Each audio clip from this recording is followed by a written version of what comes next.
కొలిక్కిడి శ్రీనివాసరావు గారు మా మీద అనవసరంగా నోరు పారేసుకున్నాడు. మేమేదో చేస్తున్నాం, అతని గ్రావులకి, అతను ఉసిరికి, అతను దోలే ఉసిరి మాఫియాకి, అతనికి రేషన్కి గట్టు వస్తున్నామని మమ్మల్ని పార్టీలోంచి పంపించడానికి అతను వచ్చి 3 నెలలు అవుతుంది. మేము 30 ఏళ్ళ నుంచి పార్టీలో ఉంటున్నాం. 30 ఏళ్ళ నుంచి మేము పార్టీలో ఉన్నాం. 3 నెలల నుంచి వచ్చి అతను సభ్యత్వం కూడా లేదు, మమ్మల్ని సస్పెండ్ చేస్తాడంట.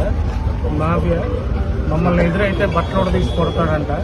ఈ అవమానాలు భరించే బదులు తాగడం మేలని చెప్పి మా ఆవిడ నిద్ర మాత్రల మీద చనిపోవడానికి ప్రయత్నించారు. ఎంపీ గారు మాట్లాడారు సార్, సీఎం గారు ఇవాళ సండే కూడా పెట్టారు.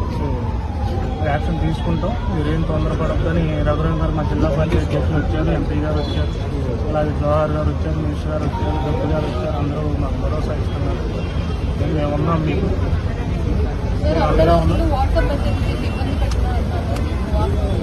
అంతా వాస్తవమే అమ్మా.